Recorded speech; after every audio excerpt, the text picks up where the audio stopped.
28 জানুয়ারি 2010 ঢাকা কেন্দ্রীয় কারাগার। রাত 9:30 থেকে 11টা পর্যন্ত ঢাকা কেন্দ্রীয় কারাগারের আশপাশ ও কারাগারের অভ্যন্তরের সব বিদ্যুৎ একযোগে বন্ধ হয়ে যায়। বন্ধ হয়ে যায় বললে ভুল হবে, বন্ধ করে দেয়া হয়।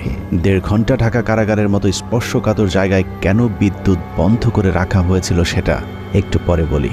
আগে বিদ্যুৎ আবার ফিরে আসার পর কারাগারের অবস্থা কেমন ছিল সেটা বর্ণনা করা যাক। ঢাকা কেন্দ্রীয় কারাগারে ওই দিন কয়েদিদের সবার ভেতরে এমনিতেই কিছুটা অস্থিরতা কাজ করছিল, কারণ তারা জানতো জেলখানায় সেদিন 5 জনের ফাঁসি কার্যকর হতে যাচ্ছে। আর যে 5 জনের ফাঁসি কার্যকর হতে যাচ্ছে তারা সকলেই ছিল অত্যন্ত বিনয়ী, কারাগারের সকলের প্রিয় মানুষ।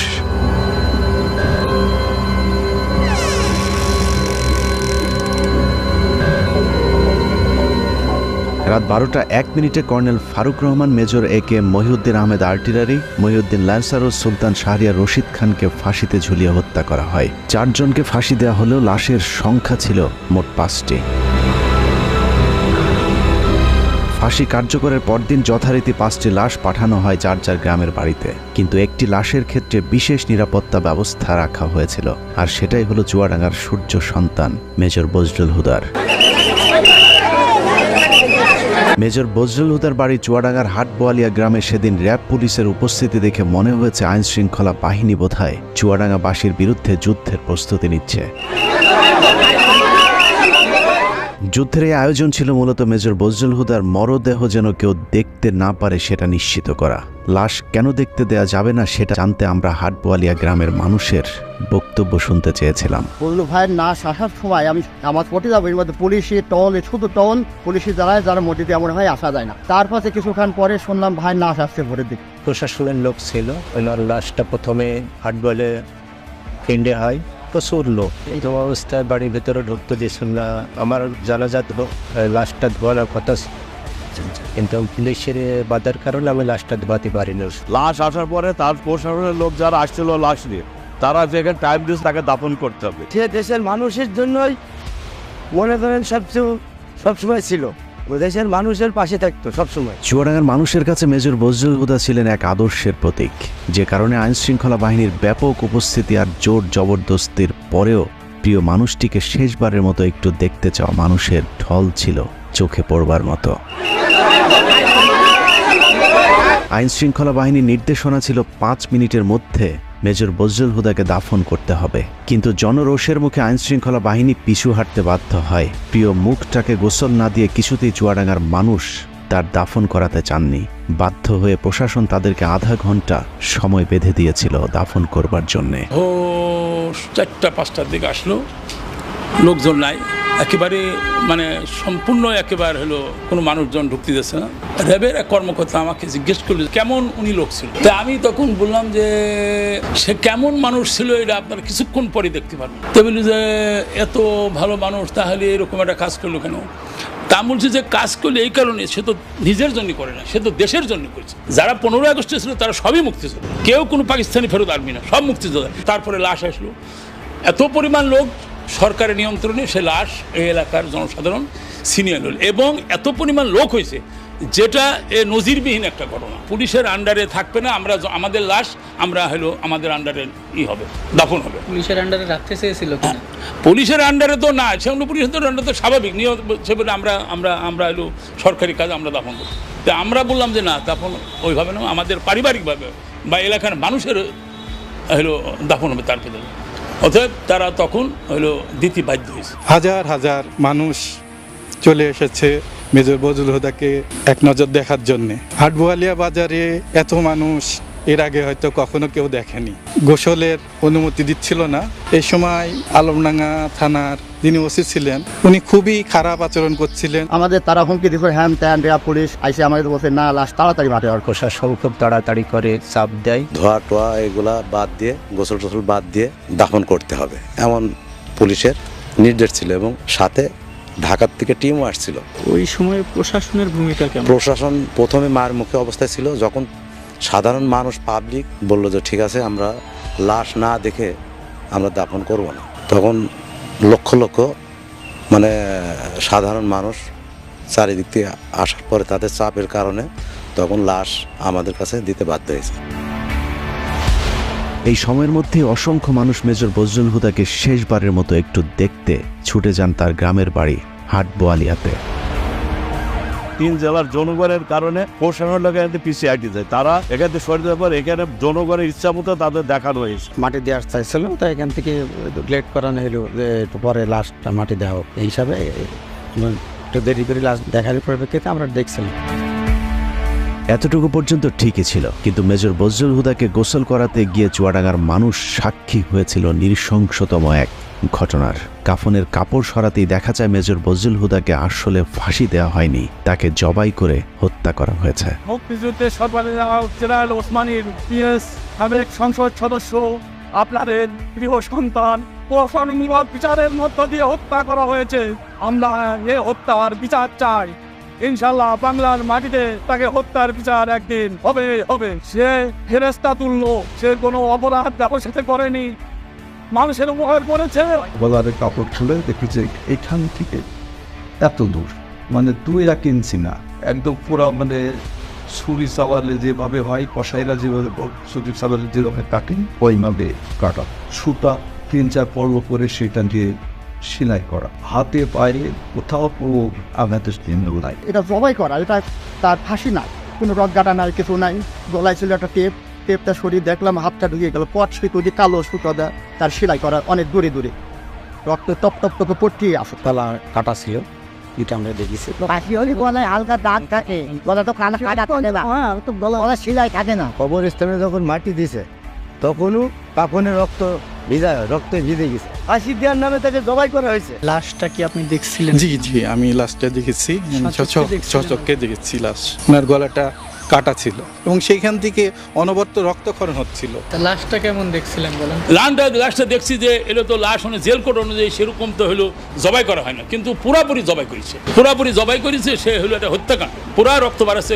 কেমন ছিল এটা একটু? একেবারে সম্পূর্ণ গলা কেটে রক্ত বাড়াচ্ছে, তখন পর্যন্ত যখন আসে তখন পর্যন্ত রক্ত বাড়াচ্ছে। গলা কাটার পরে ওখানে সেলাই টেলাই দেওয়া এরকম কিছু দাগ? না, সেলাই কাটার পরে তারপরে হলো সেলাই দিচ্ছে। কফিন খোলার পরে আমরা তখন দেখি যে তার মুখ এবং সব কিছু রক্তে ভেজা। ফাঁসি দেওয়া লাশ তো মানে রক্ত থাকার কথা না। তারপর যখন গোসল করানোর জন্য নেওয়া হয়, দেখি যে গলার এখান থেকে এ পর্যন্ত কাটা এবং মোটা সুতা দিয়ে সেলাই করা। ধোয়ানোর পরও যখন খাটিয়ে করে লাশ নিচ্ছি তখনও রক্ত কিন্তু তাজা রক্ত টপ টপ বসছে। ভিডিওর সময় কি দেখেছিলেন একটু বলেন তো? ভিডিও করার সময় দেখছিলাম এই সাইডে একটা বড় আকারে একটা দাগ দেখছিলাম।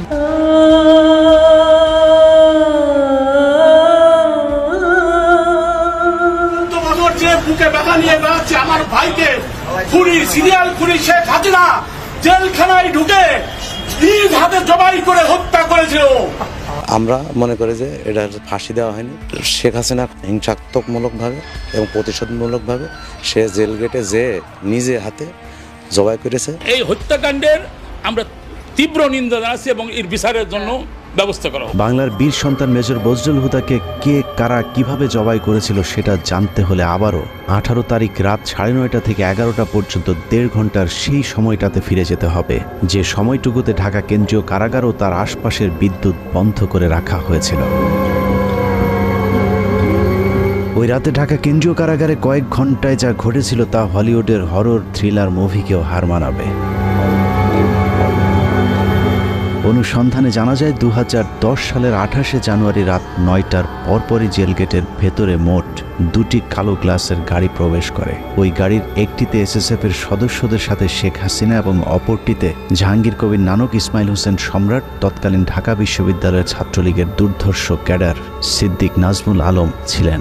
ধারণা করা হচ্ছে ওই রাতের অপারেশনের পুরস্কার হিসেবে পরের বছর 2011 সালে ছাত্রলীগের কেন্দ্রীয় সাধারণ সম্পাদকের পদে বসানো হয় নাজমুলকে। এছাড়া সম্রাট ও নানকদেরকেও দেয়া হয় গুরুত্বপূর্ণ দায়িত্ব। এর বাইরে ওই গাড়িতে ভয়ঙ্কর কুৎসিত দেখতে বড় গোফওয়ালা একজন মানুষ ছিল, যার নাম পরিচয় আমাদেরকে কেউ নিশ্চিত করে বলতে পারেনি। ডিএমপি কমিশনার একেএম শহীদুল হক সাহেব ছিলেন, স্বরাষ্ট্র সচিব যে আব্দুল সামান সাহেব ছিলেন, কারা মহাপরিদর্শক যে ব্রিগেডিয়ার জেনারেল আশরাফুল ইসলাম খান উনিও ছিলেন, আর সম্ভবত ঢাকার ডিসি ছিলেন উনি জিল্লুর রহমান, ঢাকা জেলার ম্যাজিস্ট্রেট অমিতাভ সরকার উনিও ছিলেন ওইখানে, আরো বেশ কিছু লোকজন ছিল। গোয়েন্দা সংস্থার সাবেক এই কর্মকর্তা জানান, ওই রাতে মোট 2টি ফাঁসির মঞ্চ তৈরি করা হয়েছিল। এই 2টি ফাঁসির মঞ্চে দুজন দুজন করে মোট 4 জনকে ফাঁসি দেওয়া হয়। দূর থেকে কোন 4 জনকে ফাঁসি দেওয়া হয়েছিল সেটা বোঝা না গেলেও 5ম জনকে ফাঁসি দেয়া তো দূরের কথা, মঞ্চেই তোলা হয়নি। কিন্তু লাশ বের করবার সময় জেলখানা থেকে মোট 5টি লাশবাহী গাড়ি বের হয়েছিল। ফাঁসি থাকে সাধারণত সেই দিন, তো এটা নর্মাল প্রসিজিওর। জেলখানায় নিরাপত্তাটা বেশ স্ট্রং থাকে। সেই দিনও যেটা আমাদের বেশ আলোচিত হয় জেলখানায়, ওই ফাঁসির মঞ্চের কাছে যে 4টা লাশ গাড়িতে উঠানো হয়, কিন্তু আরেকটা লাশ ঠিক প্রশাসনিক ভবনের ওখান থেকে নিয়ে গাড়িতে উঠানো হয়। এই ব্যাপারটা একটু অস্বাভাবিক। একই জায়গায় ছিল না। না, এটা তো আসলে 4টা যেটা লাশ প্রথমে উঠানো হলো, এটা তো ফাঁসির মঞ্চের কাছাকাছি, যেটা ন্যাচারাল। ওখানে ফাঁসির পরে ওখান থেকে লাশটা গাড়িতে উঠানো হয়, কিন্তু আরেকটা লাশ যেটা প্রশাসনিক ভবন থেকে বের করা হয়, এটাই হলো, এটার একটা ডিস্টেন্সের ব্যাপার আছে যে এখান থেকে কেন লাশ আসবে এবং কেনই বা এটা গাড়িতে উঠানো হবে, এটাই হলো প্রশ্ন। এই ব্যাপারটা নিয়ে পরের দিন বেশ আলাপ আলোচনা হয় জেলখানার ভিতরেও। ব্যাপারটা একটু অস্বাভাবিক। রাতে শেখ হাসিনার সাথে জেলখানার ভেতরে প্রবেশ করা খুনিরা সোজা চলে যায় প্রশাসনিক ভবনে, আর শেখ হাসিনা পুলিশ, র্যাব এবং স্বরাষ্ট্র মন্ত্রণালয়ের কর্মকর্তাদের সাথে দাঁড়িয়ে থেকে 4 জনের ফাঁসি নিজে প্রত্যক্ষ করেন। ধারণা করা হয় আসলেই তাদেরকে ফাঁসি দেওয়া হচ্ছে কিনা সেটা নিশ্চিত করতেই শেখ হাসিনা সেখানে উপস্থিত ছিলেন। ফাঁসি কার্যকর হবার পরপর শেখ হাসিনাও চলে যান প্রশাসনিক ভবনের ভেতরে। সেখান থেকে রাত 1টার কিছু আগে শেখ হাসিনা ও তার সাথে থাকা খুনিরা সেই একই পাজেরো গাড়িতে করে জেলখানা থেকে বের হন।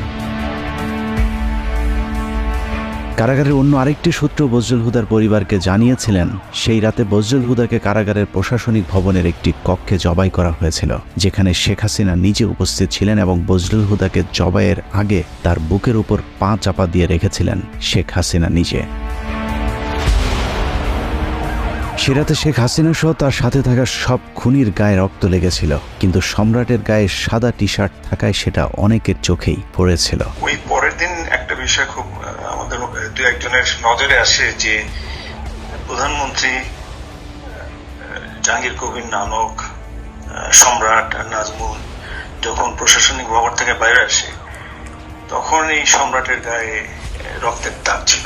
2-1 এটা দেখতে পায়। এখন ব্যাপারটা হয়েছে যে এই ধরনের জিনিসগুলো তো আমরা গ্যারান্টি দিয়ে বলতে পারছি না, কিন্তু তখন ওই সময় যে সমস্ত লোকজন উপস্থিত ছিল, যে এখন তারা সবাই এখন বাংলাদেশে বেশিরভাগই আছেন, পুলিশের প্রশাসনের মধ্যেও আছেন, এই সমস্ত অফিসার বা লোকজন যারা উইটনেস ছিল, যারা সাক্ষী ছিল, তাদেরকে এখন ধরলেই এই জিনিসটা মোটামুটি তদন্তের আওতায় আনা যায়। এবং তাদের পরিবার যেটা অভিযোগ করে যে তাকে জবাই করে মারা হয়েছে, এবং এই যে অস্বাভাবিক অ্যাক্টিভিটিস গুলো যেগুলো জেলখানার মধ্যে দেখা গেছিল ফাঁসির সময়, ফাঁসির পরবর্তীতে, এটা পরিষ্কার তদন্তের মাধ্যমে বের করাটা খুবই সহজ। ঘটনার বর্ণনা শুনে অনেকের কাছেই হয়তো অসম্ভব, অবিশ্বাস্য এক গল্পের মতো মনে হচ্ছে। তবে আপনি যদি শেখ হাসিনার ব্যক্তিগত সহকারী মতিউর রহমান রেন্টুর আমার ফাঁসি চাই বইটি পড়ে থাকেন, তাহলে আপনার কাছে শেখ হাসিনার চরিত্রের সাথে আজকের ঘটনাটি হুবহু মিলে যাবে। মতিউর রহমান রেন্টুর তথ্যানুযায়ী শেখ হাসিনা যেদিন মৃত্যুর খবর শুনতেন সেদিন স্বাভাবিক দিনের চেয়ে অনেক বেশি খেতেন। এই ঘর থেকে ওই ঘরে দৌড়ে পৈশাচিক এক উল্লাস করতেন তিনি। জাহানারা ইমাম যেদিন মারা যায় সেদিন শেখ হাসিনা বিছানার উপরে উঠে 2 হাত দিয়ে কাপড়ের 2 মাথা ধরে নাচছিলেন, কারণ তিনি জাহানারা ইমামকে তার প্রতিদ্বন্দ্বী মনে করতেন। এক কথায় শেখ হাসিনা একজন নরপিশাচ, রক্তপিপাসু, মানসিক বিকারগ্রস্ত একজন উম্মাদ, যে কারণে একজন মানুষ যার আর কয়েক ঘন্টা পরে ফাঁসি কার্যকর হবে তাকেও নৃশংসভাবে জবাই করে হত্যা করবার কথা চিন্তা করতে পারে। একটু চোখ বন্ধ করে ভেবে দেখুন কত নৃশংস নরপিশাচের হাত থেকে আল্লাহ আমাদেরকে বাঁচিয়ে দিয়েছেন। শেখ হাসিনা নাই, শেখ হাসিনা চলে গেছে, শেখ হাসিনা পালায় না। যাই হোক, 15 আগস্টের বীর মুক্তিযোদ্ধা মেজর বজলুল হুদাদেরকে আমরা সম্মান দিতে পারিনি, যে কারণে আজ আবারও শেখ মুজিবের প্রেতাত্মা আমাদের উপর চেপে বসেছিল।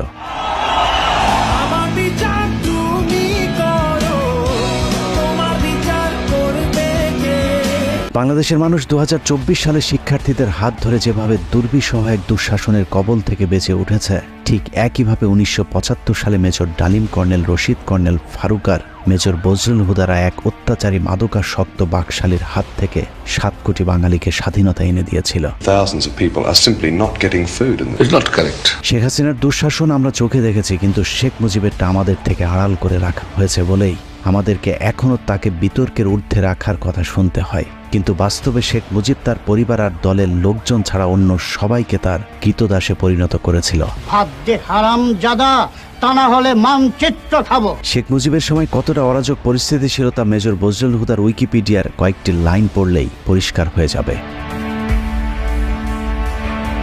মেজর বজলুল হুদা মেজর ডালিম আর তার স্ত্রী একটি বিয়ের অনুষ্ঠানে গিয়েছিলেন। সেখানে শেখ কামাল আর তার বখাটে বন্ধুরাও উপস্থিত ছিলেন। এদের মধ্যে সবচেয়ে উচ্ছৃঙ্খল ছিল গাজী গোলাম মোস্তফার ছেলে। গাজী গোলাম মোস্তফা ছিলেন শেখ মুজিবের সবচেয়ে আস্থাভাজন এবং ঢাকা মহানগর আওয়ামী লীগের সভাপতি। অত্যন্ত অসৎ প্রকৃতির এই লোকটিকে শেখ মুজিব রেড ক্রিসেন্টের চেয়ারম্যানের পদেও বসিয়েছিলেন, যিনি গরিব মানুষের চাল, তেল, কম্বল চুরি করে শেখ মুজিবের সাথে ভাগাভাগি করতেন।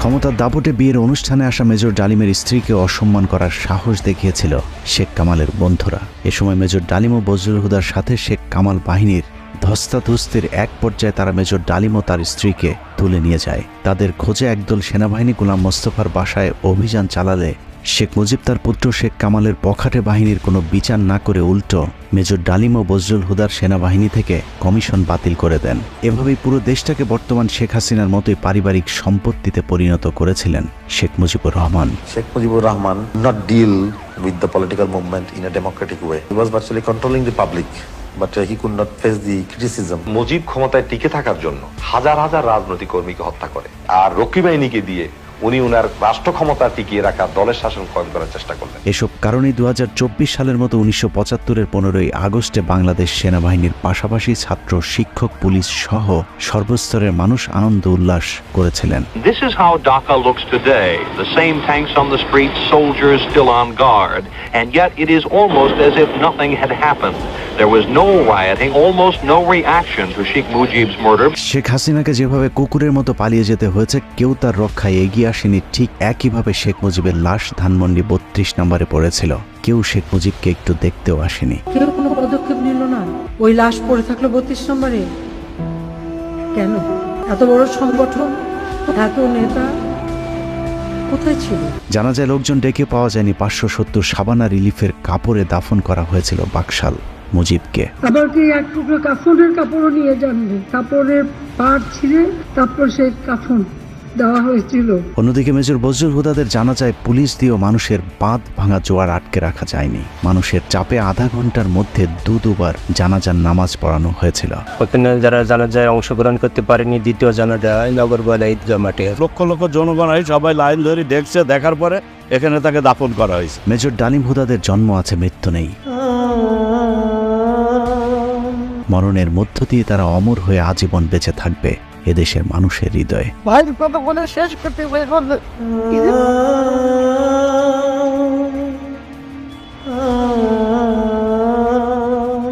যতবার মুজিব হাসিনাদের মতো নরপশুরা এদেশের মানুষকে শোষণ করতে চাইবে, ততবারই বজলুল হুদারা ফিরে আসবে আবু সাইদ কিংবা মুগ্ধ হয়ে। আমরা তোমাদের ভুলব না। আল্লাহ হাফেজ।